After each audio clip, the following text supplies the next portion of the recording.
milhão de amigos. É o que a Rede Amigo Espírita deseja conquistar em seu canal no YouTube. E você, amigo espírita, pode ajudar. Convide 5 amigos para se inscreverem em nosso canal e ligarem o sino de alerta. Além de atingir a meta de 1 milhão de amigos, todos serão sempre avisados de novos vídeos e transmissões ao vivo no YouTube. Acesse agora raitv.com.br.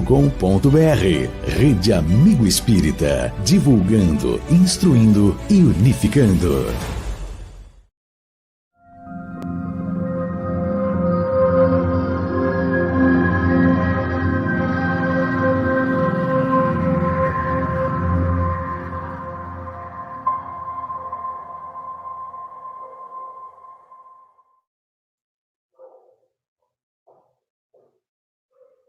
Muito boa noite, senhoras e senhores, bem-vindos ao Espiritismo Responde. É uma alegria imensa a gente estar aqui juntos, reunidos, junto com Wagner Gomes da Paixão, lá de Mário Campos, pertinho de BH, nesta noite de sábado. E claro, para mim particularmente é um encontro muito especial, porque quando 2 ou mais estiverem reunidos em nome do Cristo, a gente com certeza sabe que Ele está presente.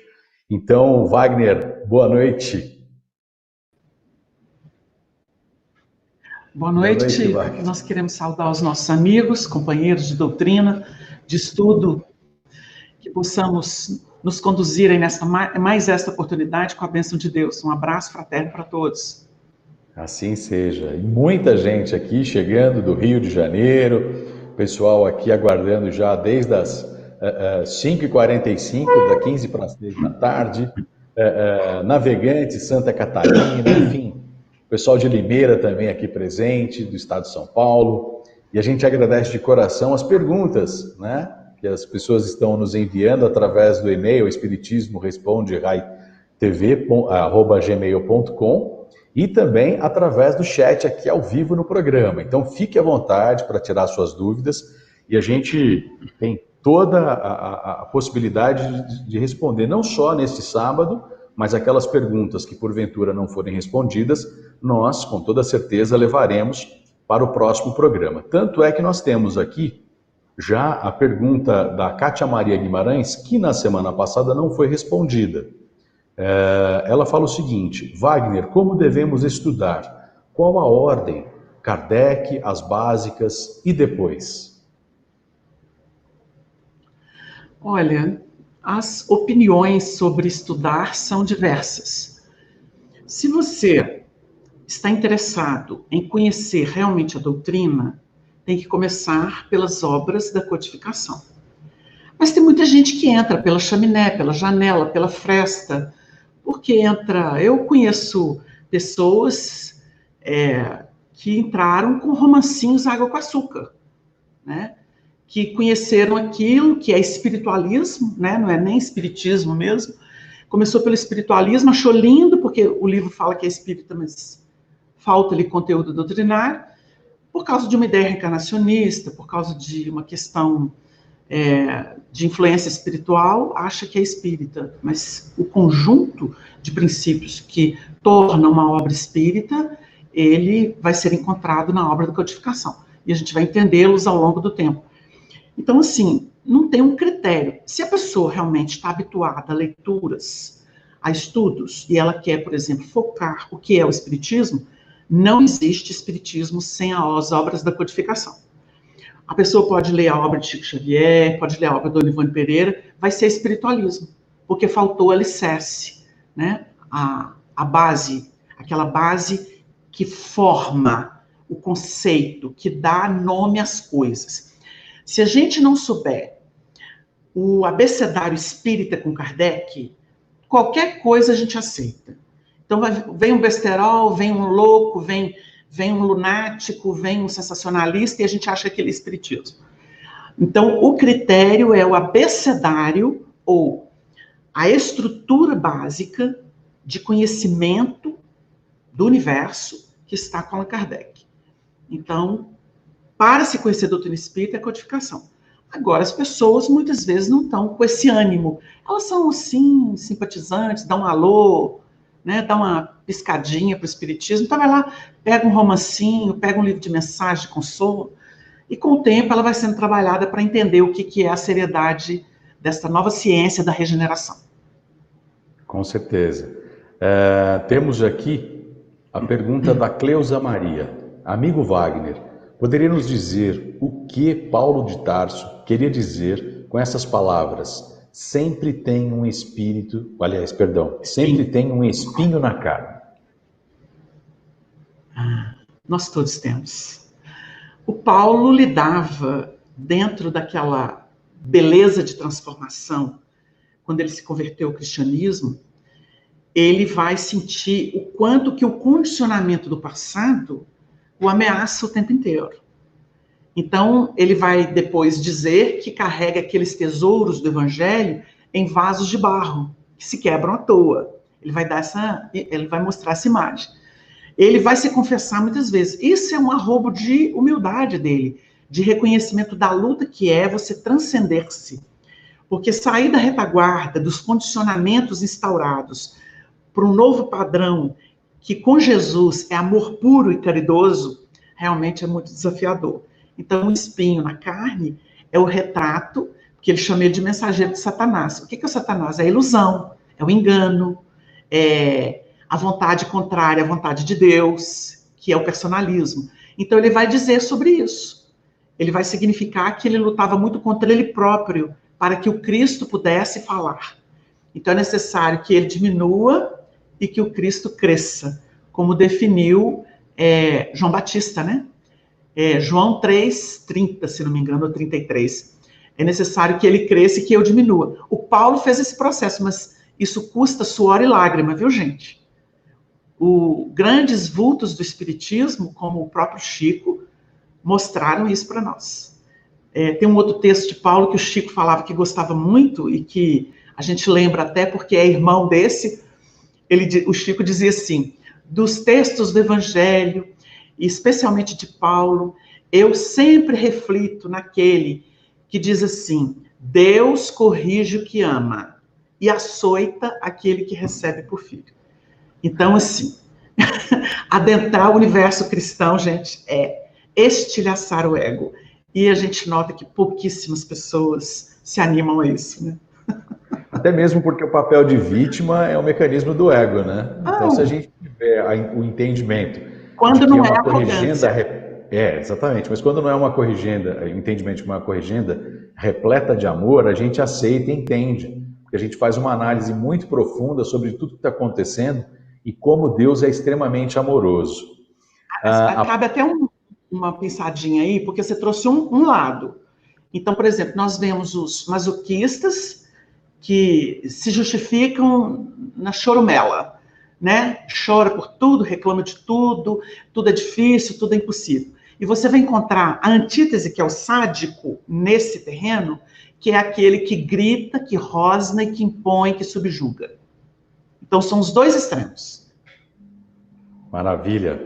A Paula Lacerda, a pergunta dela é sobre o processo de transição que a humanidade está passando. Nesse processo evolutivo, a tendência será não existir mais civilizações primitivas? Pergunto, pois aqui no estado onde vivo, o Acre, ainda existe uma comunidade indígena primitiva e isolada, que vive na floresta amazônica entre o Brasil e o Peru, e não possui comunicação com a cidade. Um abraço à nossa querida Paula Lacerda, lá do Acre. O assunto é curioso porque é um degradê. Quando a gente pensa em regeneração, a gente não pode pensar num golpe. Num golpe assim, do dia para a noite aconteceu. Não é assim, é um degradê. E esse degradê se processa principalmente pela substituição dos espíritos que estão encarnados, ou gravitando em torno dos encarnados, que é o que está acontecendo, né?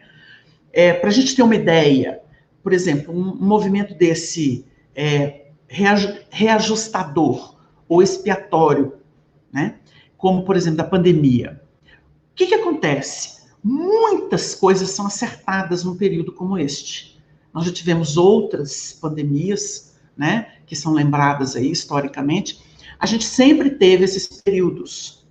Depois, espíritos nobres. Por exemplo, a gente pode recordar que quando a peste negra dizimou, né, uma população impressionante, no período que era ainda medieval, assim, né, fim da idade medieval, a gente vai perceber que logo em seguida surgiu as artes, né? Então, nós vimos o Renascimento. Então, houve uma força. Por quê? Aí os historiadores falam assim, depois da peste negra, a vida ficou tão valorizada, as pessoas pensaram melhor que surgiu a Renascença. A Renascença foi o período das artes. Mas quando você analisa, você entende que os espíritos estão ensinando. Muitos espíritos saíram da Terra por um processo de resgate, de expiação, de prova, né? Que era a peste negra, que dizimou muita gente, havia muita ignorância, não tinha ciência como a gente tem hoje. Então, assim, não se minimizou isso. E muita gente foi embora. Os espíritos que reencarnaram, eles vieram para exatamente impulsionar uma nova abertura, porque a partir da Renascença, nós temos a preparação de uma nova humanidade, que teria a contribuição no meio dos enciclopedistas, os iluministas, né, que definiram a nova enciclopédia, renomeando as coisas, libertando o pensamento da igreja, acabando com a idade medieval, para a chegada do Consolador. Então, foi todo um movimento gradativo, é um degradê. Então, a gente pensa assim, essas tribos estão aí, mas elas têm um tempo. Elas têm um tempo. E sabe como é que acontece o progresso dessas tribos? Começa a reencarnar elementos que estão em expiação ou em prova. Eles reencarnam ali no meio, mas eles vão como que ser diferentes. E eles vão abrindo um caminho para socialização, para levar essa tribo à civilidade de algum modo. Isso não vai ficar estático. Nada fica estático. Nada fica. Acontece que a gente tem que respeitar o tempo de cada um. Deus não usa violência, usa o tempo. Porque tem gente que vai falar assim, tá vendo? O Wagner ali falou que não tem que existir indígena mais, e por isso tá certo. Aí vai na canetada de um presidente. Não é por aí. Nós temos que respeitar o tempo das coisas. O tempo é de Deus, não é do homem não, gente. Por isso que a gente comenta que a doutrina mostra, e não é no tempo que a gente entende, é no tempo do desenvolvimento desses espíritos que ainda estão em condições mais acanhadas. Eu acho que deu uma ideia, né, Márcio? Ao seu... Tá desligado. Seu áudio. Mil perdões. É que aqui tem cachorro latindo alto aqui do vizinho, aí eu fico aqui preocupado. Também tem, entendeu? Aqui tem geladeira gritando, cachorro latindo, menino gritando. Trem passando. Trem passando. Mas é trem mesmo, viu, gente? Porque Minas, trem tem vários trem de significados. ferro. Aqui o Bruno Lima chegou nesse minuto, ele tem uma dúvida a respeito de transição planetária também. É chegado os tempos, de fato, sentimos na pele os momentos de transição. Vejo muito temor das pessoas, mesmo no movimento espírita, ao estudar, já vi alguns dados podendo dizer que o início da regeneração se dará com 3/4 da população atual. Aliás, ele faz essa pergunta, né, como formulado. Ele quer saber se realmente o início da regeneração se dará com 3/4 da população atual. Isso é um estudo que o codificador apresentou numa edição da Revista Espírita. Agora eu não tenho o mês e o ano para te dizer, mas isso foi pensado lá. O codificador resume toda a população do planeta em 4 partes. E ele faz a análise que nós temos 1/4 em excelente estado espiritual, 1/4 em busca desse excelente estado espiritual, e nós temos metade da população. E temos a outra metade, dividida em 2 partes, né? Ou seja, os 2/4 que faltaram. Ele fala que esses 50% estão em situação, vamos dizer, mais delicada, né? Ainda patinando, com dificuldade. Diz o codificador que com um esforço educativo, moralizante, 1/4 desse montante de 2/4 consegue ser resgatado, para somar-se aos outros 2/4 que já estão na afirmação do bem. E só 1/4 não teria como. Esse 1/4 tem que ir embora para um outro planeta compatível com a sua rudeza, com o seu vício, com a sua natureza ainda impermeável, em aspecto moral, né? Não intelectual, mas moral. E que esse grupo é que está indo embora, né? Segundo a informação da espiritualidade. Vocês notem que é um grupo menor, mas que faz muito barulho, que agita as massas. Quer uma ideia disso? Para você ver como é que isso acontece? Maus líderes. O que os maus líderes fazem? Destroem, Eles desconstroem todo um processo educativo, que é sofrido. Educar é um processo sofrido. Ele precisa ser repetido quantas vezes forem necessárias. O pessoal da educação sabe disso. E olha que a educação desse pessoal é mais intelectual. Mas eu estou falando aqui de uma educação integral, do senso moral. Isso é um processo dificílimo, delicadíssimo, que precisa de muito testemunho, precisa de muito suor e até sangue de muita gente. A gente viu a evolução da Terra com sangue e suor, de povos que foram escravizados, de pessoas que foram heróicas, anônimas e conhecidas. Então a gente vê que o solo tem que ser irrigado com isso.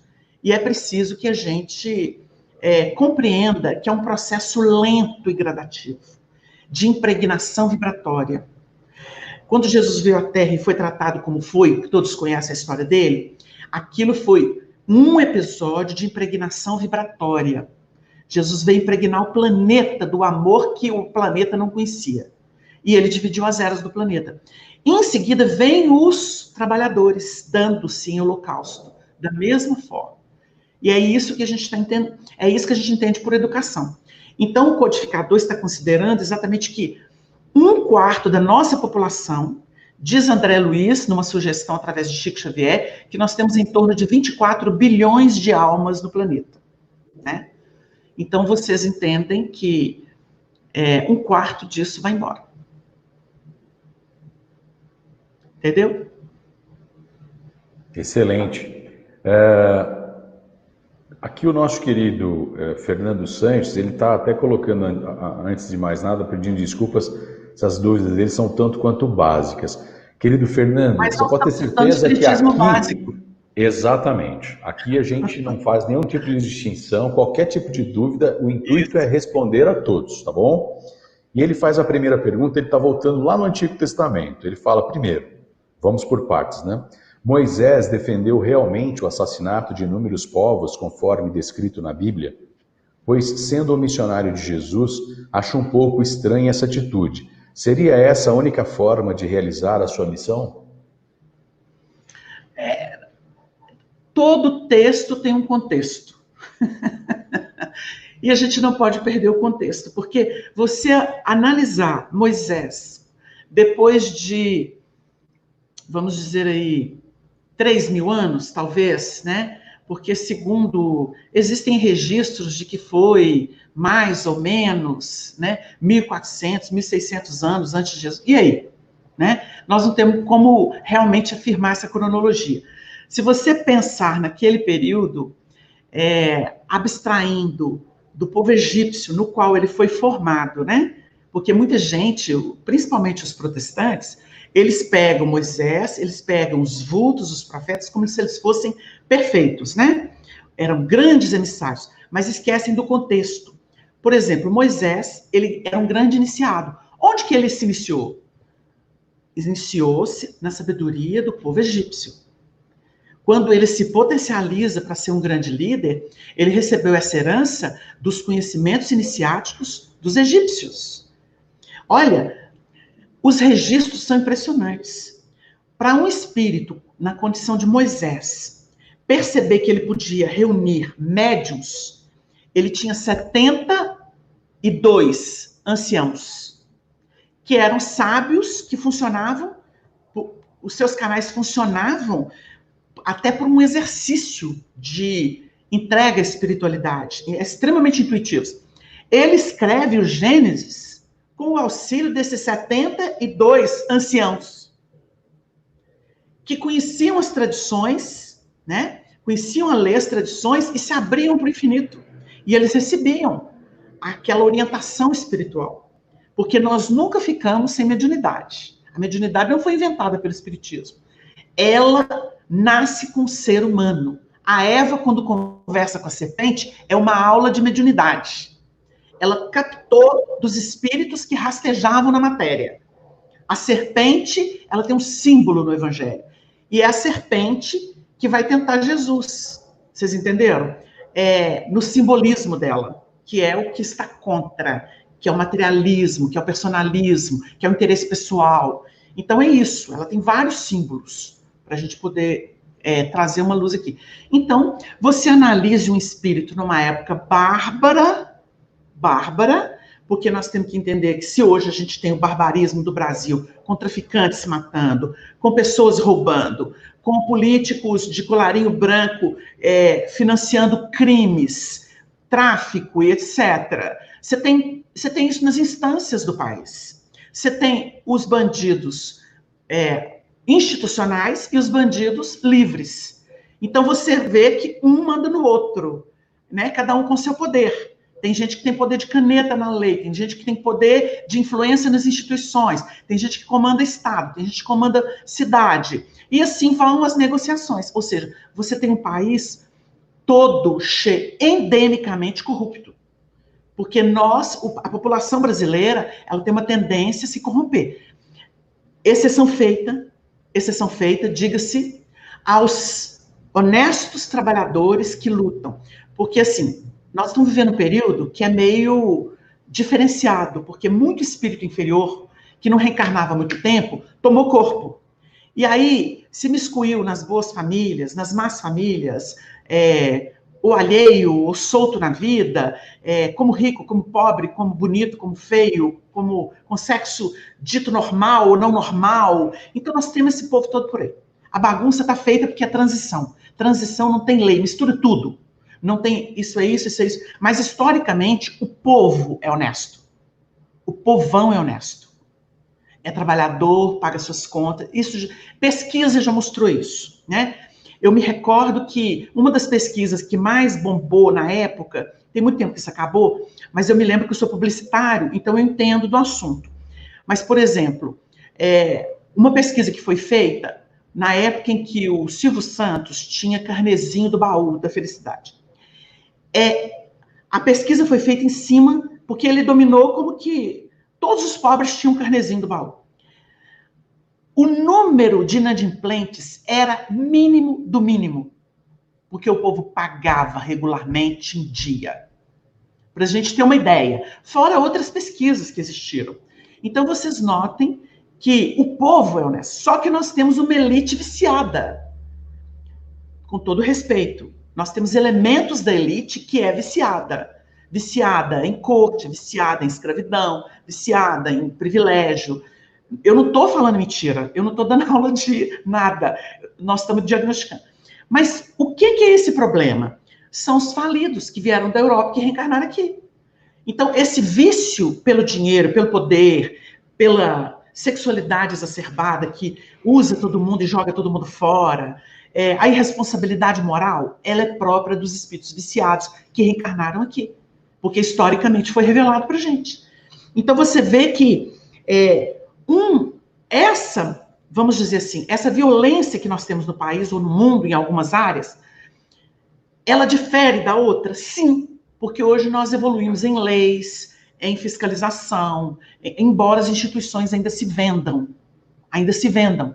Você pega, por exemplo, países de primeiro mundo, de vez em quando aparece um escândalo de corrupção num juiz, num deputado, num político. Ainda acontece, em menor escala. No Brasil. De vez em quando, né? É um horror, né? É um horror, né? Lá de vez em quando.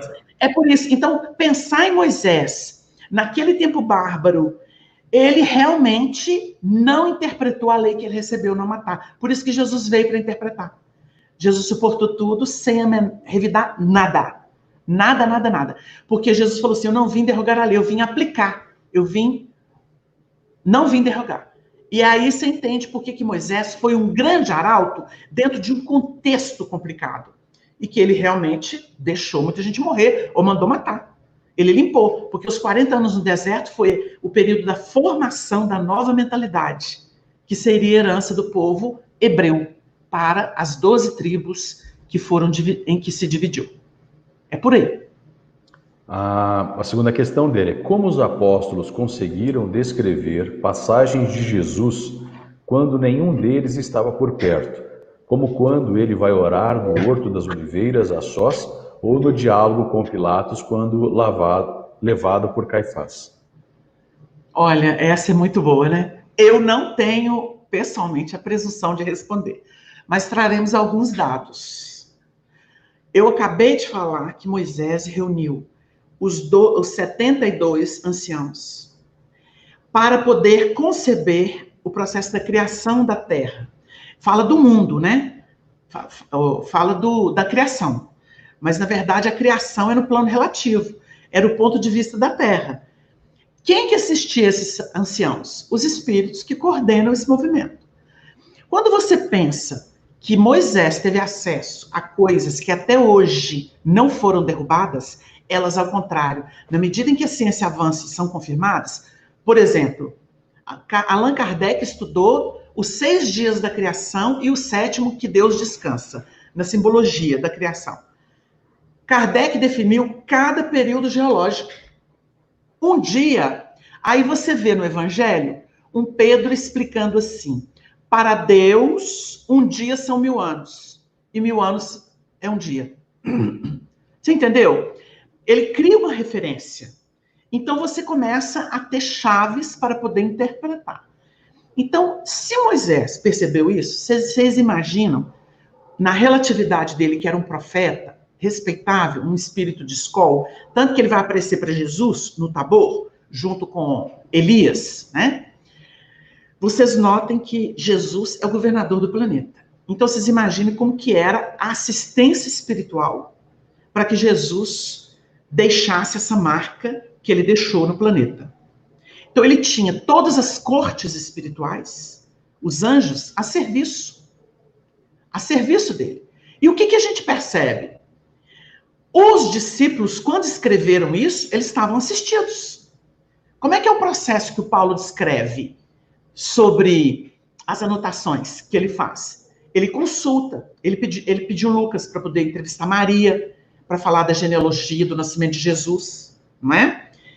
Ele conviveu com discípulos, ouviu de pessoas que testemunharam, que sofreram as coisas, e ele vai escrever aquelas cartas assessorado por Gesiel, né, que é o Estevão, o primeiro mártir do cristianismo, e Jesus por trás de Gesiel. Como Jesus tem uma vibração divina, ele usava Gesiel, como, por exemplo, Paulo, João, o próprio Pedro, Veneranda, Teresa d'Ávila, usaram Emmanuel como ponte para chegar na mediunidade do Chico Xavier, de tão elevados que eles são.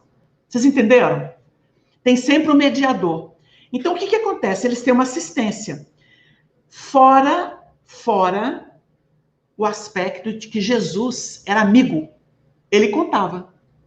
Ele dialogava. Se a gente for no Boa Nova, a gente vai ver Jesus muito próximo deles, ouvindo e instruindo. Então, a gente fala assim, o João diz no seu evangelho que foram tantos acontecimentos e tantas coisas que nem todos os livros do mundo dariam para contar tudo que Jesus fez, em minúcias, né? Porque tudo de Jesus era aproveitável. Então, vocês notem o seguinte, os discípulos mereciam a confiança do mestre. Fora que eles indagavam. A gente, na relatividade, pensa assim, o Arnaldo Rocha, com quem eu convivi muitos anos, o Honório Abreu e outras pessoas muito próximas ao Chico, do período de Pedro Leopoldo, eles me contavam muitas coisas, que era fruto dos diálogos e das orientações que o Chico, ou o Emmanuel, através do Chico, dava a eles. São bastidores. O que o Chico viveu com os amigos de Pedro Leopoldo, ninguém mais viveu com o Chico. Você conta aí Clóvis Tavares, Arnaldo Rocha, César Burnier, José Gonçalves Pereira, quer ver quem mais? Joaquim Alves, e tem mais um, que eu esqueci aqui. Esse grupo era o grupo seleto de Chico Xavier. Eles iam lá para o açude, iam para debaixo das árvores, iam para a natureza. O Emmanuel incorporava e dava aula de história. Quando não estava o Chico intermediando ele presente. E outras entidades que vinham esclarecer sobre a história, sobre o passado deles. Isso eles viveram assim, ó, dia após dia, toda semana. Quem teve isso com o Chico Xavier? O Chico disse assim para uma amiga muito íntima de Uberaba, que nos contou. Ele deu uma dica para ela de quem ela era no passado e falou assim, quando eu vim para Uberaba, o Emmanuel mandou eu calar a boca. Ou seja, ele não podia falar mais. Raramente ele abriu a boca para falar. Mas como era com os amigos do arco-íris, nunca mais. Então, você nota, eu estou contando isso para vocês entenderem que os espíritos, né, e o próprio Jesus dialogava com seus discípulos, confiava a eles determinadas orientações, as lutas, ensinando, preparando-os para o futuro.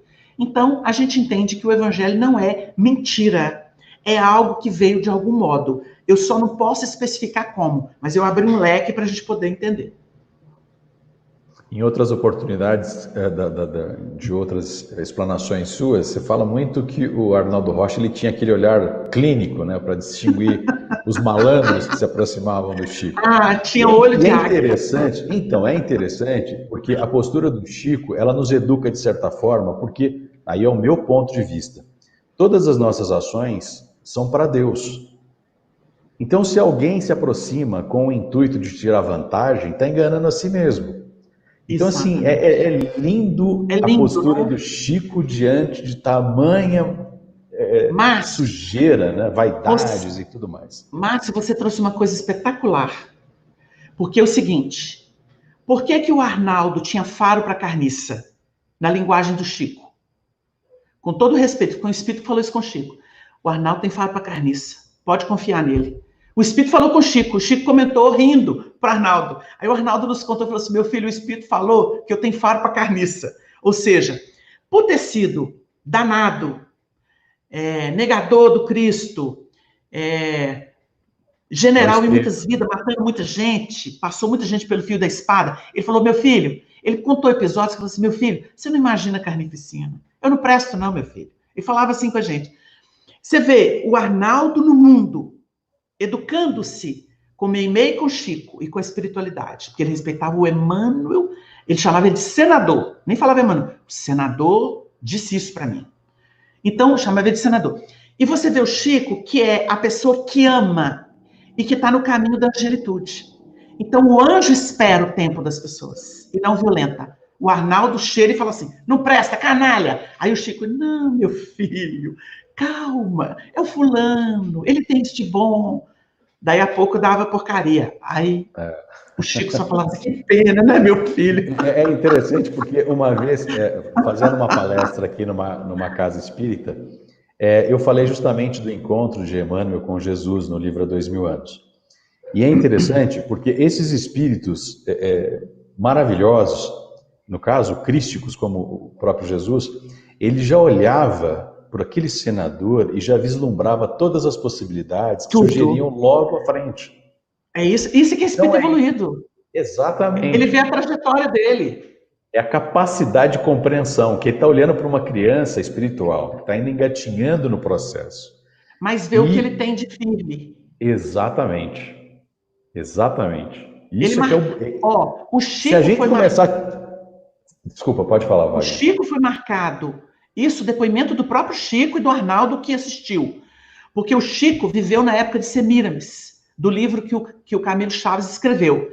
O Chico ajudou a complementar o livro com as memórias dele, porque o Camilo Chaves tinha memórias e a irmã Ritinha, que era a guia espiritual dele, ela era uma guia espiritual que aparecia como uma preta velha, só que ela tinha sido a grande Semíramis do passado. Olha para você ver como é que as coisas são. Tem gente que julga sem saber o que é, porque a pessoa precisa do exercício da humildade. Então, a irmã Ritinha, que era a protetora dele, que se comunicava no grupo dele, tinha um grupo chamado Dalva de Assis, maravilhoso, o Arnaldo chegou aí. Então, tem toda uma história bonita. Ele olhava para o espelho e via cenas do Semíramis. Só que faltou, tinha lacunas. O Chico o orientou, porque o Chico tinha a memória da época. Porque ele foi a Chams, lá no Egito. Então, o Chico ajuda e faz uma reunião na casa da dona Neném Aluoto, em que 11 pessoas deveriam estar. O único que não pôde foi o Romanelli, que ele estava trabalhando fora. Mas todos os envolvidos, incluindo o Arnaldo, foram nessa reunião. O Camilo Chaves incorporou no Chico e falou um por um quem era na época, em espírito, através da mediunidade do Chico. Foi aí que eles conheceram a história e quem eles eram. Só depois que ele desencarnou que o livro foi publicado. Então você note, eu dei uma volta, né? Que o assunto era o quê mesmo? Eu conto tanta história. A gente estava falando da visão de Jesus, ele via sempre o lado positivo, o lado bom do espírito. Tá. Eu estava falando que o Chico, então, foi marcado no Antigo Egito para, no futuro, ser um espetáculo de mediunidade. Foi marcado no Egito. Isso é depoimento do Chico. E o Emmanuel foi marcado por Jesus ali há 2000 anos, para que no futuro ele pudesse produzir. Porque quem está por trás do Emmanuel é a Lívia.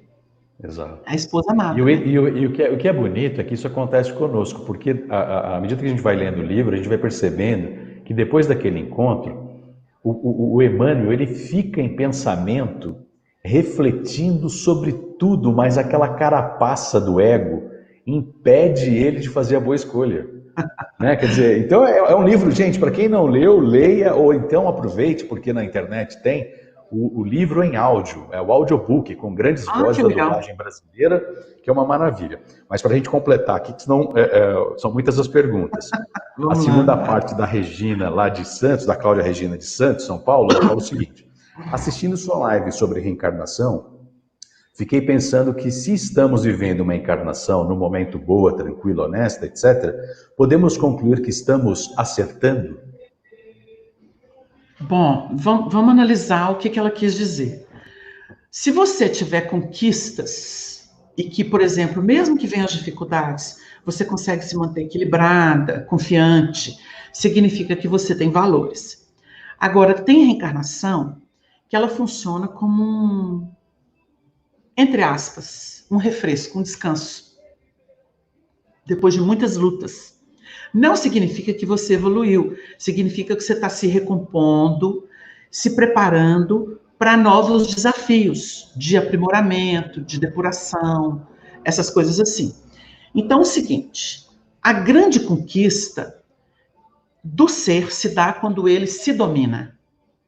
Não é dominar negando, não, porque tem gente que fala que se domina, mas nega tudo, não se expõe a nada. A questão é entrar no inferno e sair santo. Por exemplo, vou trazer umas situações práticas de vida aqui que mostram o que é uma pessoa que se conquista por dentro.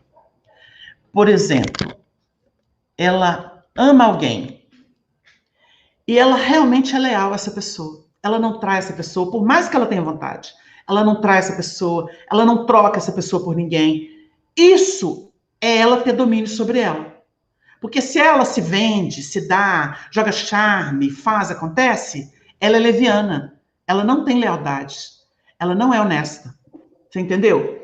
A lealdade é uma entrega de alma, em que você reconhece o que é bom e fala assim, não, estou ocupado. A questão é essa. Estou ocupado. Isso é conquista de si mesmo. Porque não é o outro que tem que vigiar. É a pessoa que tem que se valorizar enquanto ser, enquanto filho de Deus. Enquanto ela não faz isso, ela não presta. Quer dizer, presta, mas vai apanhar muito da vida para poder aprender a ter lealdade, que é uma das coisas mais bonitas da vida, é lealdade. Era o que o Arnaldo tinha com o Chico. O Chico sabia que o Arnaldo era o amigo leal que ele tinha, chovendo canivete ou com sol radioso. Por isso ele era o confidente. Ele era quem sempre esteve no coração do Chico. Porque o Chico teve muito amigo, mas amigo que baba em cima dele, que idolatra, que cresce na vaidade, que disputa a luz que ele tem, querendo aparecer, querendo mostrar que é amigo. O Arnaldo, não. Para vocês terem uma ideia. Então, assim, quando a pessoa se vence na vida, e ela fala assim, chova, canivete, tudo, eu estou sorrindo. Mesmo que eu sofra, eu dou um sorriso para os outros. Mesmo que eu não esteja bem, eu atendo as pessoas com carinho. Isso é se vencer. Esse é o testemunho. Então, por isso que eu digo que tem reencarnação que a pessoa realmente parece que ela está passeando na Terra. Não é? Tá numa boa, tem tudo, e usa e tal. Então, não tem aquela oscilação, né? A gente que é espírita, a gente que é médium, a vida da gente é uma permanente oscilação. Ora vai lá em cima, ora vai lá embaixo, né? E por isso que o Chico tinha muita compaixão dos médios. Estou falando de médium de verdade. Não é essa coisa de rótulo que o povo colocou e não sente nada, e tudo que escreve é a mesma coisa, tudo que fala é a mesma coisa, é um achismo horroroso. Eu estou falando de médium que nem gosta de falar que é médium, tanto que ele sente o impacto de sombra e de luz. foge desse tema, foge das coisas. Porque médium que sofre mesmo, meu filho, ele não gosta nem de ficar falando. Não gosta nem de ficar falando. Então, isso a gente aprendeu com a prática, com os grandes médiuns que a gente conheceu. Então, você note que é isso. Dominar a vida significa não se deixar levar e abater por situações que passam. Porque tudo passa. Tudo passa. Então, fica essa dica aí para ela pensar. Tinha um amigo que dizia que tudo na vida é passageiro, menos o motorista e o cobrador. Gente, só para responder aqui, acho que a Cris chegou agora, a Cristina Mello, ela está perguntando qual livro. A gente estava falando do livro Há 2000 Anos, que conta a Não, história falei do senador. Semiramis primeiro. Hã? Eu falei do Semiramis primeiro, do Camilo Chaves. Ah, sim, então, enfim, são vários os livros que a gente vai citando aqui ao longo da conversa. Você que falou do Há 2000 Anos, eu repeti. Isso. A Paula Lacerda perguntando assim, a respeito de ensinar espírita pelo exemplo. Considerando que o despertar para a doutrina individual e encontrando resistências em transmitirmos os ensinamentos espíritas para outra pessoa, só nos resta o ensinamento pelo exemplo, ou temos outras condutas, melhor. Só nos resta o ensinamento pelo exemplo, ou temos outras perguntas que podem ser tomadas, condutas, melhor dizendo, que podem ser tomadas para poder auxiliar as pessoas mais próximas? Eu acho que a gente respondeu essa pergunta na semana passada, porque eu tenho memória dela. Eu só vou acrescentar, né, que você acabou de lembrar do Chico. O Chico deixava as pessoas cultivar as suas ilusões, porque ele próprio avisou, ele falou para o Arnaldo, quando o Arnaldo perguntou para ele por que ele não desmentiu determinadas coisas, o Chico falou para ele assim, meu filho, eu não vim à Terra para tirar a ilusão da cabeça de ninguém, porque esse não é o papel dele. Então eu digo para ela, só rematando, que a conduta espírita é para você, não é para os outros. Se você está querendo fazer para os outros, pode ser um arroubo da nossa vaidade, que a gente tem que tomar cuidado, não é? Então a gente tem que fazer para nós. Se você ama a verdade, cultive-a, mesmo que todo mundo ao seu redor seja mentiroso, desonesto. Mas você tem que dar o seu recado. O importante é isso. É o que eu digo. O importante é você fazer. Se você deu o seu melhor, se você foi honesto, se você foi dedicado, se você foi leal, se você não receber de volta, não tem problema. Um dia você vai receber, porque Deus tem uma lei que dá a cada um segundo aquilo que fez. Então, os infiéis vão receber com os infiéis e os fiéis vão receber com os fiéis. Isso é uma contabilidade divina, não é dos homens. Então, a gente tem que ter consciência de que você dá o melhor, você está se preservando do pior. E é isso que importa, porque não existe proselitismo no espiritismo. A gente pode até manifestar nossas ideias, o povo geralmente pode gostar ou não, mas significa aquilo que Jesus falou, o semeador saiu a semear. É interessante porque muitas das vezes, quando a gente faz uma análise assim, a respeito de tudo que acontece de uma forma geral, estudando um pouco a história da própria humanidade, a gente vai compreendendo que à medida que a gente vai ganhando conhecimento, a gente vai elaborando um pouco melhor o ponto de vista e a gente sente que é tudo feito com planejamento preciso, que nós somos todos estudantes da escola da vida, que Jesus nos guia em todos os momentos. Então, assim, como ele disse anteriormente na pergunta, a gente está envolvido porque a gente está nessa sintonia. A lei da destruição faz parte do processo de evolução. Então, quando a gente entende isso, a gente vai se sentindo cada vez mais amado, cada vez mais entendido no contexto da nossa posição espiritual. O Mateus, ele diz o seguinte aqui, o Mateus Costa. Gostaria de entender por que sendo gay, possuo uma mediunidade ostensiva e meu namorado completamente inclinado ao desinteresse pelas coisas espirituais. É normal opostos se atraírem e quando a homossexualidade...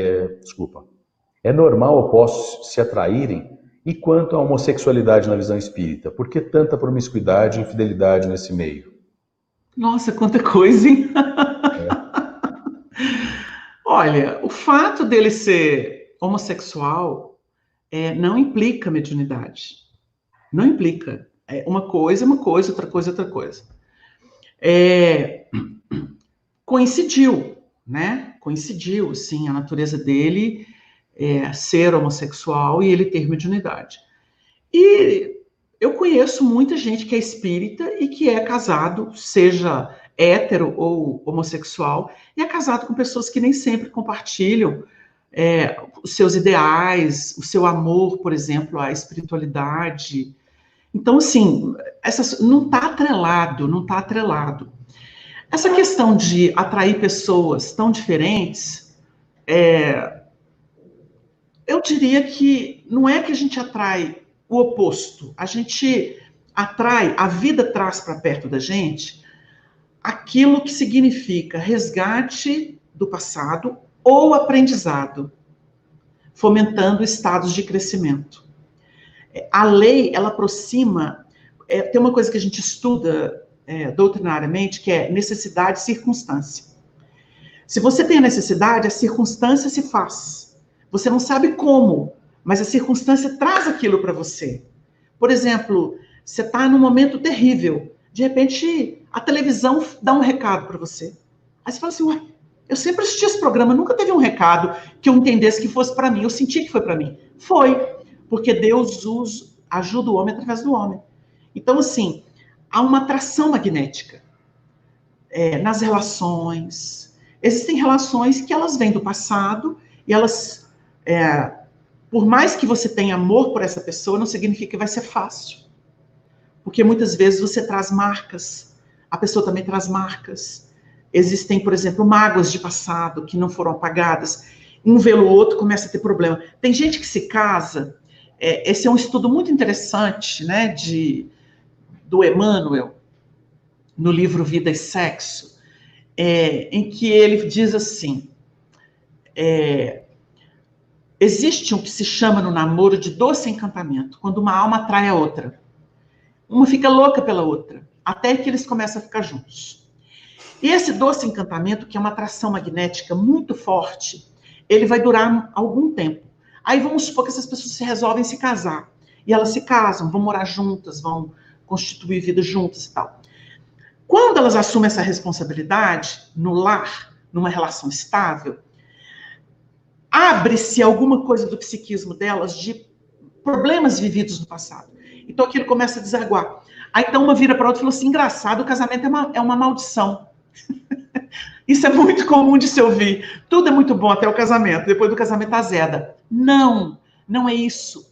É que o casamento, a união permanente de dois seres, não importa se é um homem com homem, mulher com mulher, homem com mulher, não importa se tem filho, se não tem. Quando se define uma união estável, né, respondendo ao nosso irmão, significa que as duas almas precisam se trabalhar e se ajustar, porque o amor pede a depuração. Depuração do ciúme, depuração do despeito, da inveja, do sentimento de que um se sente menor do que o outro, de um quer ser maior do que o outro. Porque há disputa em casamento. Há disputa. Quantos casais disputam? Não é só profissionalmente, não. Disputa afeto das pessoas, disputa quem faz isso, quem faz aquilo melhor. Existe uma coisa que pega os casais. Então você nota que é um processo de reajustamento. Significa que o amor acabou? Não, porque muitas vezes as pessoas se separam, elas vão até ter outros relacionamentos, mas elas sentem que o amor mesmo ficou ali, mal compreendido, mal trabalhado, porque elas arrebentam, né, o que seria um elo, um laço. Então elas vão, mas elas não vão inteiras. A gente pode fazer estudos sobre isso. A gente ouve depoimentos de inúmeras pessoas que se separaram. Tem processo que realmente esgota. Era um processo assim de ajuste, de reajuste. Então a pessoa se sente satisfeita e vai. Tanto que eles conseguem recompor a vida. Se casam felizes, encontram pessoas maravilhosas, que amam e tal. Mas tem gente que não consegue ser feliz plenamente com outra pessoa. E está sempre lembrando daquela, que foi um problema na vida dela. É um problema a resolver. Então a gente fala assim, muitas vezes, o erro nosso, quando a gente fala de alma gêmea, é que a gente acha que é tudo maravilhoso. A alma gêmea, gente, luta muito. Um precisa do outro ardentemente. No âmago, lá na alma. Mas eles vão ter problema de ajuste. Porque são os problemas da evolução. Se as pessoas não tiverem algum componente espiritual, moral, para poder diluir isso, para poder facilitar isso, vai ser uma perda muito grande, um desgaste muito grande. Então, os dois corações têm que se abrir. Então, é um processo complexo. Por isso que a gente está abrindo aqui para ele entender que não é que os opostos se atraem. As almas que já se viram anteriormente se atraem.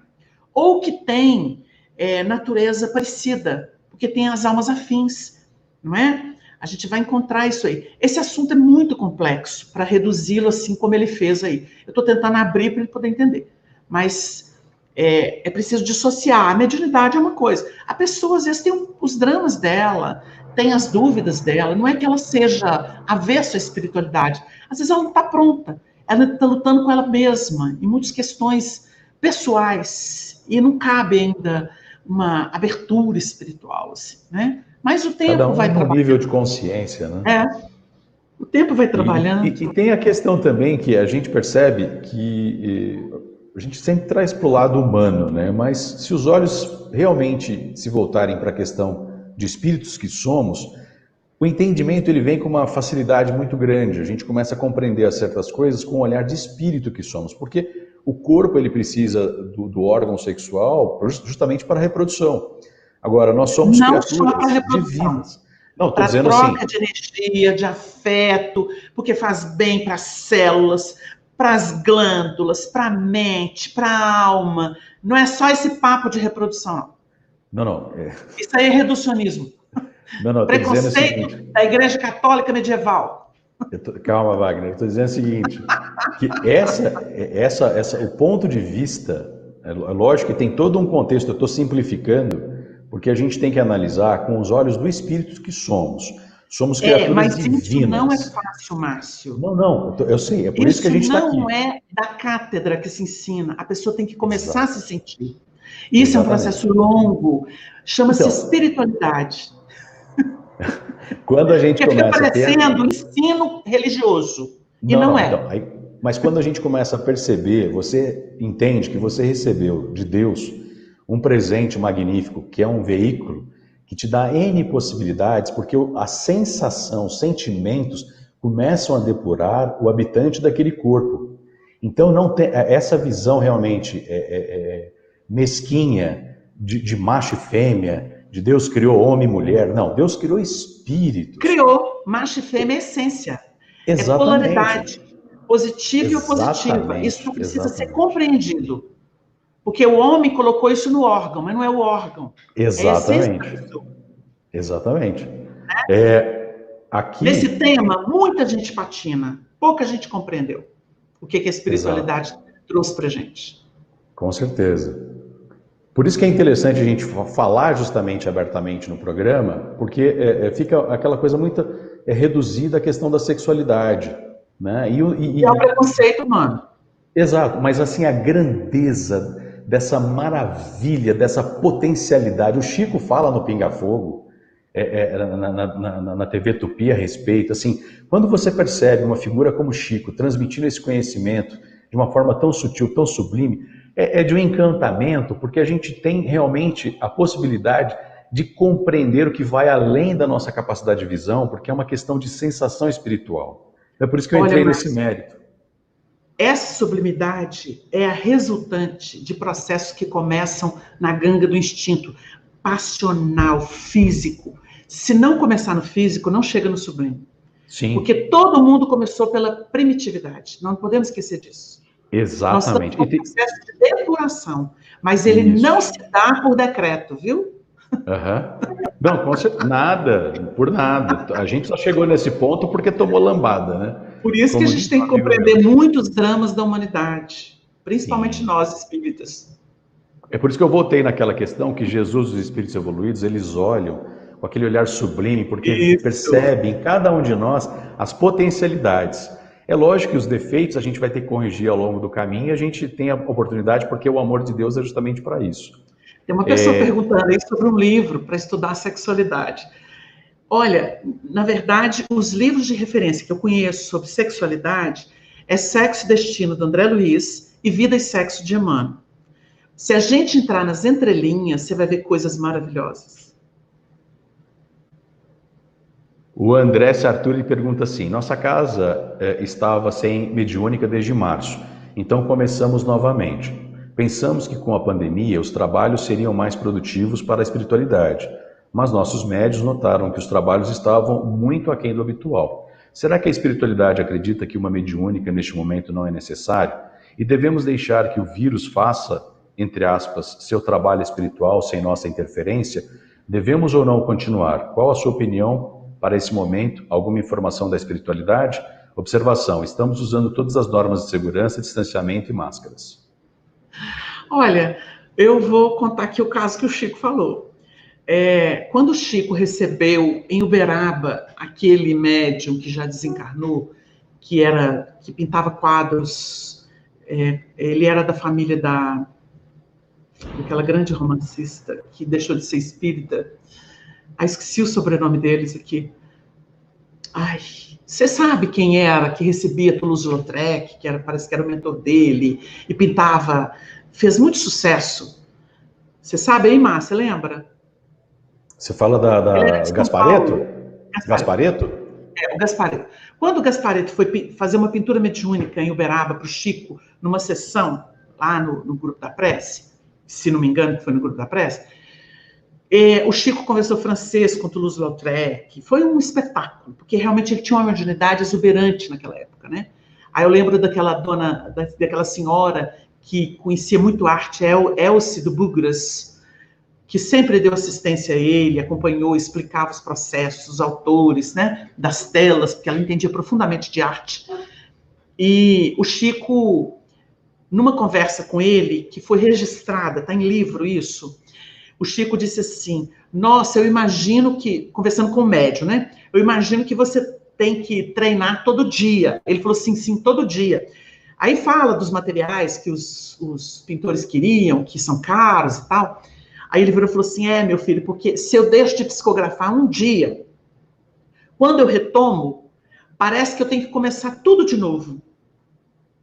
O Chico deixou isso bem claro. O que a gente diz para o pessoal que perdeu o ritmo da reunião mediúnica? Que tem que começar de novo. Tem que começar de novo. Tem que se habituar de novo ao clima vibratório. Olha, quando ele diz que percebeu que não tinha muita coisa, isso é um ótimo sinal de que o grupo é sério.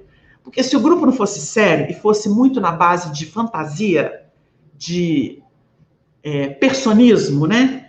Todo mundo ia receber alguma coisa. Significa que o grupo é sério. Isso é um bom sinal. Eles começaram sem registro nenhum. Ou seja, eles estão ainda na inércia do exercício psíquico, do exercício mediúnico. Então, o que eles têm que fazer? Continuar, né? Tem que continuar para ir ganhando, vamos dizer assim, integração com as forças espirituais. Então, eu diria para eles, com segurança doutrinária, prossigam e não tenham pressa, que venha tudo espontaneamente. Porque a espiritualidade, com certeza, durante esses primeiros movimentos, estão estudando o que pode com o grupo, depois de um interregno de trabalho. Então, eles vão acionar os médiuns, vão ver aquilo que é conveniente, que não é, e vão trazer o que precisa. Com certeza. Maravilha. Bom, agora sim, já chegamos às 9 horas, mas tem aqui muitas perguntas no chat. Então, eu queria ver com você se você tem bateria aí. Deixa eu ver aqui quanto tempo. Dá. Dá uns minutinhos, 11. Ótimo. Deixa eu pegar o pessoal. Ih, rapaz, espera aí que aqui o chat aqui, ele entrou para o nosso tempo aqui, mas tudo bem. O Zé aqui, põe o cabo e prossiga. Eu pôr o cabo, eu vou ter que ir longe buscar, porque ele não está perto. A Jusileide Carvalho. Wagner, meu querido, outro dia você disse que não há bala perdida. Todas têm seu endereço. Como fica o assassinato em massa quando um louco resolve que vai matar em nome de Deus? Ele vai ser o agente de um extermínio coletivo, infelizmente, né? Porque a gente vê que Deus não quer que o homem faça isso. Quando na Bíblia você estuda o caso do Caim, e o Caim está no processo de aferição com Deus, porque Deus ouviu o clamor do sangue do irmão que ele matou desde a terra, e ele fica meio bravo, né? E ele começa a dialogar com Deus. No simbolismo bonito do Antigo Testamento, do livro Gênesis de Moisés. Primeiro livro da Bíblia. Então ele diz assim, no diálogo com Deus, ele diz assim, no verbo futuro, ele falou assim, olha como é que ele tinha consciência da lei de causa e efeito.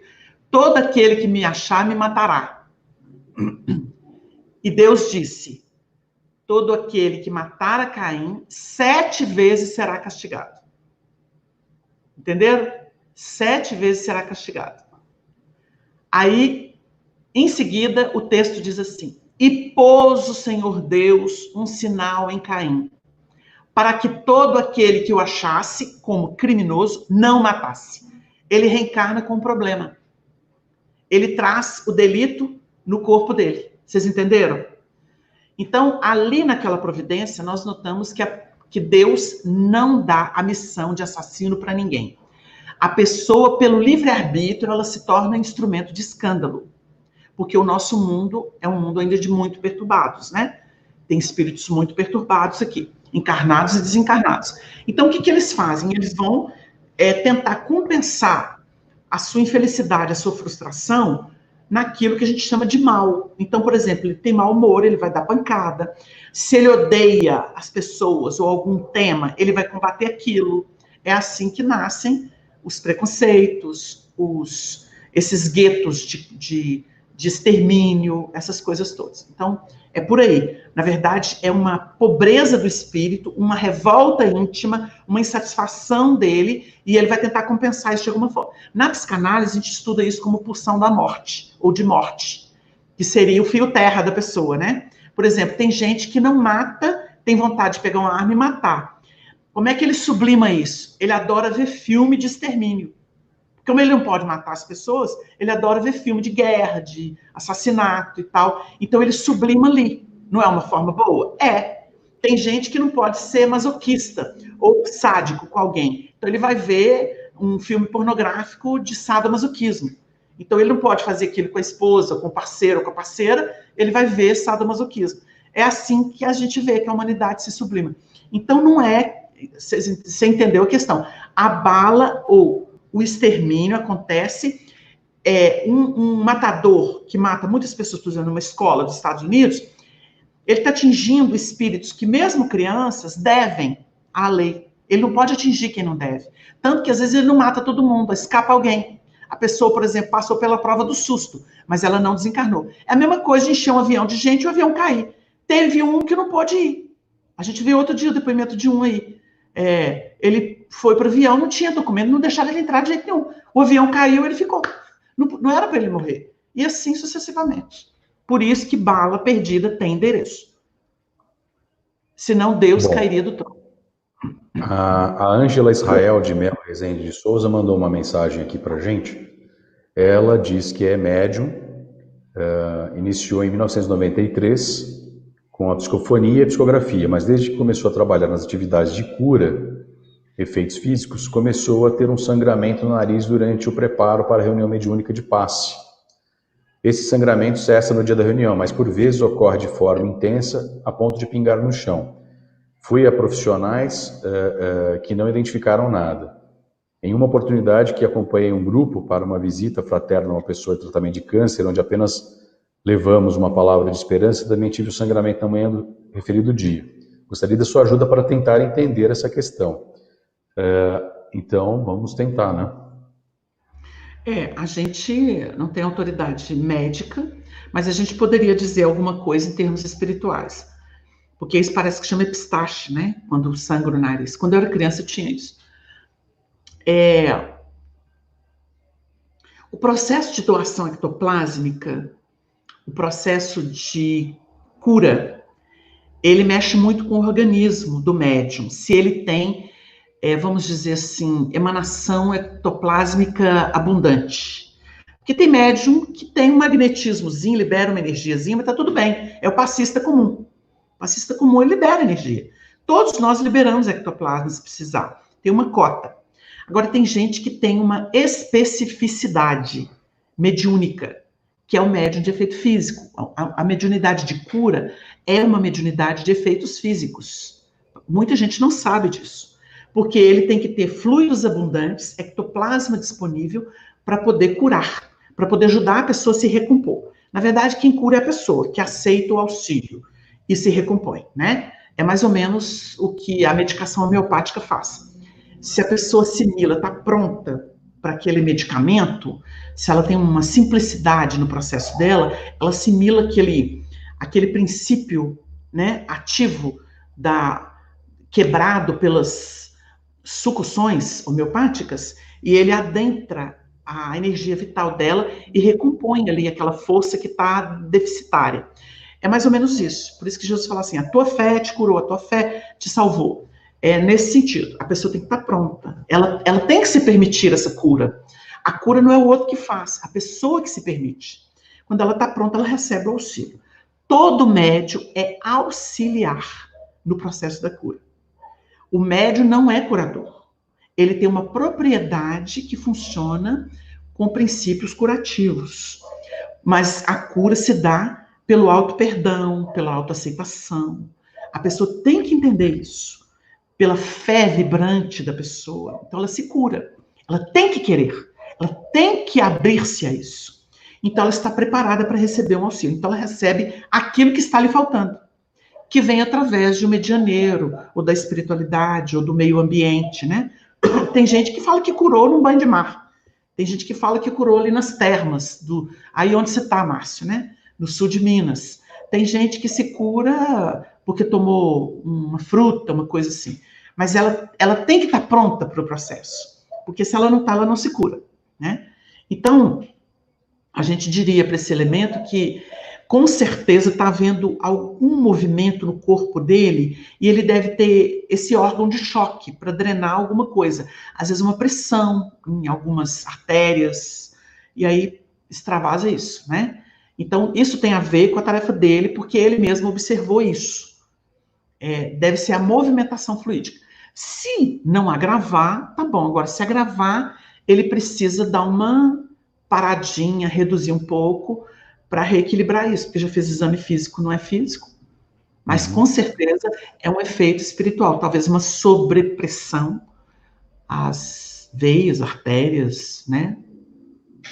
Tem a ver Só para com explicar para o pessoal, os nossos amigos e amigas que nos assistem, que o nosso chat aqui, a gente não consegue voltar lá no início, porque ele segue uma ordem aqui de horários, então a gente vai assistir novamente e eu vou pegar as perguntas anteriores que a gente não deu tempo para poder responder e levar para o Wagner. Mas na sequência aqui, a Diva Alves, de Niterói, no Rio de Janeiro. Boa noite, Wagner. Estive em Uberaba, visitei a casa do Chico. Fiquei impressionada com o comércio existente, não consegui sentir a vibração do Chico. O que você pensa disso? Vai a Pedro Leopoldo, você vai adorar. Só vou dizer isso. Vai lá no Luiz Gonzaga, tá do jeito que ele deixou. Aí você vai ver um museu do lado e ali você vai sentir. Aí você vai na Fazenda Modelo e você vai ver o ambiente em que o Chico psicografou Paulo Estevam, né? A fazenda onde ele... Se você vier a Pedro Leopoldo, você vai sentir o Chico. Eu falo do Luiz Gonzaga, do memorial que está ao lado e da Fazenda Modelo. A Elisa Braga. A Elisa Braga. Wagner, como podemos saber se uma experiência sendo vivida ou já vivida é ou foi uma expiação ou prova? Repete para mim que eu não entendi. Vamos lá.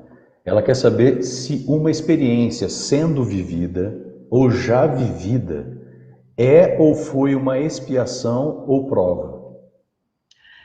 Deve ser no sentido negativo, né?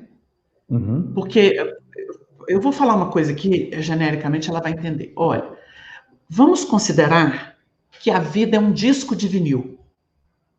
As suas existências na Terra são faixas do disco de vinil. Se você reparar, da faixa... vamos considerar que você começa bem no centro, ali perto, na última faixa do disco, né? Vamos supor que é dali para cá, que você começou a experiência. Para ficar até mais inteligível. Então você pega, por exemplo, aquela faixa que ela é menorzinha aparentemente, mas ela toca bem. Às vezes ela é mais larga porque ela é menor, né? Você já viu isso no disco de vinil? E a última faixa lá, ela é mais estreita porque ela é longa. porque já está para o final do disco. Então, você pega aquele disco de vinil, você vai ver o seguinte, aquela primeira faixa foi uma experiência sua, e vamos supor que ela foi traumática. Aí você vai para a segunda faixa. De algum modo, você vai repetir aquilo. E você vai repetindo e perdendo força até a última faixa. Você está falando, então, Wagner, que, por exemplo, se eu suicidei em Roma, eu tenho um reflexo disso até hoje, 2000 anos depois? Sim, de algum modo, sim. Você não vai ter ímpeto de suicidar. Você não vai ter o ímpeto de sentir aquele mal-estar, mas você tem alguma memória do suicídio.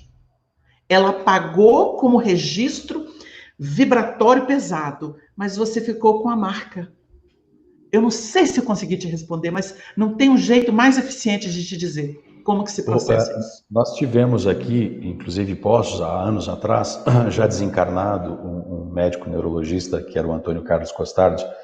Ele tem alguns livros, ele falava justamente disso, que em cada existência a gente vem numa frequência vibratória. E quando a gente coloca muito sentimento num fato acontecido, essa frequência ela oscila de tal maneira que ela vai influenciar nas vidas futuras, com V minúsculo, porque vida é uma só, nas existências futuras. Uhum. Então eu achei muito interessante esse comparativo também. E para a gente finalizar esse Espiritismo Responde de hoje, a Inês Fernandes. Se ficarmos sendo médiuns, sem poder trabalhar, como nesse instante de pandemia, nos traz angústia, tenho sentido um pouco de tristeza e angústia ultimamente. Quer dizer, eu estou dizendo que ela tem a mediunidade, mas como ela não está exercendo, ela está sentindo um pouco de angústia, se isso é normal. Normalíssimo. Todo sensitivo, ele se envolve com a psicosfera, né? Ele precisa aprender a não se entregar, mas ele sente. Quando a gente que está em atividade mediúnica fica impedido de exercê-la, a gente vai ler lá no Livro dos Médiuns sobre suspensão da mediunidade. A espiritualidade tem meios de minimizar isso. Eles não nos abandonam.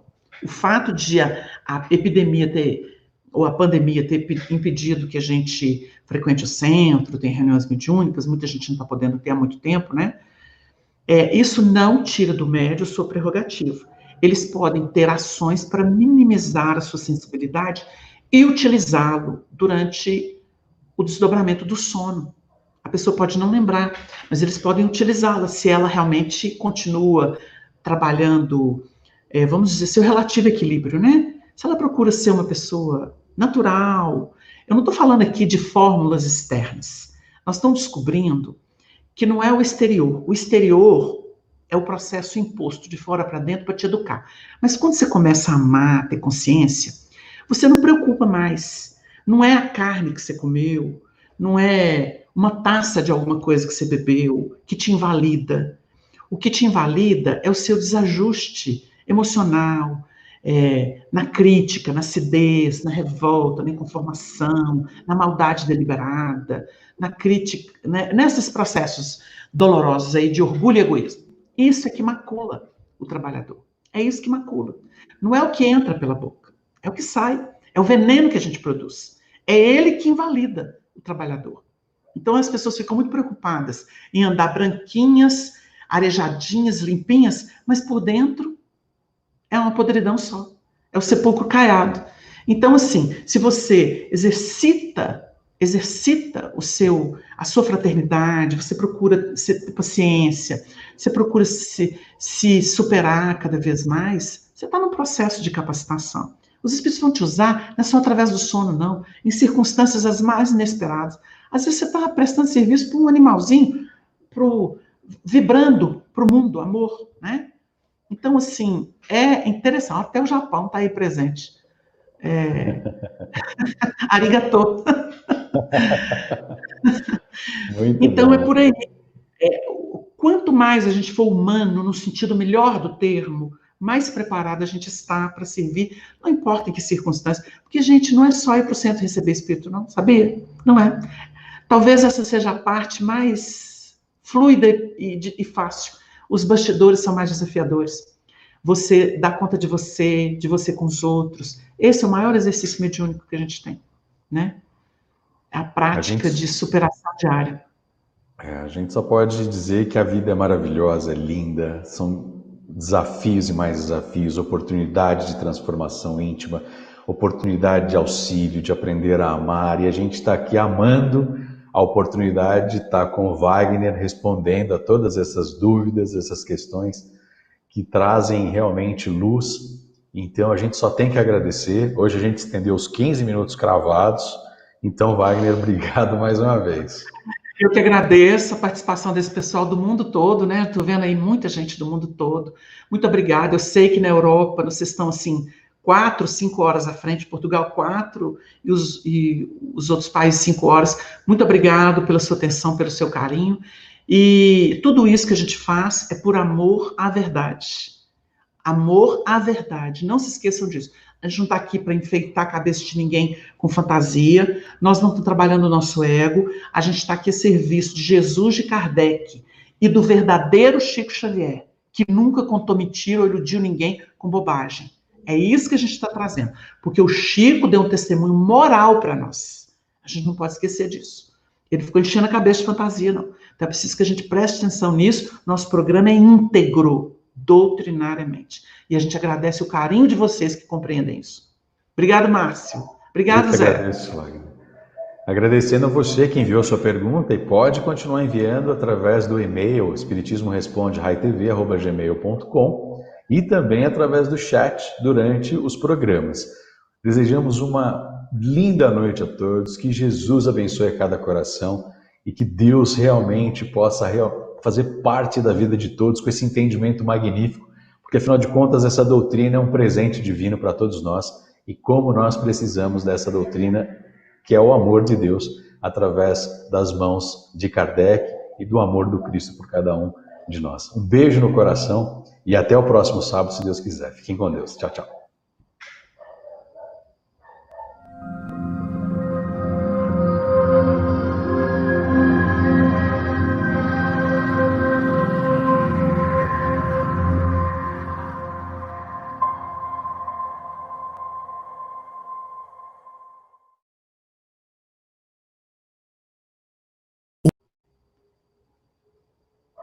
Milhão de amigos é o que a Rede Amigo Espírita deseja conquistar em seu canal no YouTube. E você, amigo espírita, pode ajudar. Convide 5 amigos para se inscreverem em nosso canal e ligarem o sino de alerta. Além de atingir a meta de 1 milhão de amigos, todos serão sempre avisados de novos vídeos e transmissões ao vivo no YouTube. Acesse agora raitv.com.br. Rede Amigo Espírita, divulgando, instruindo e unificando.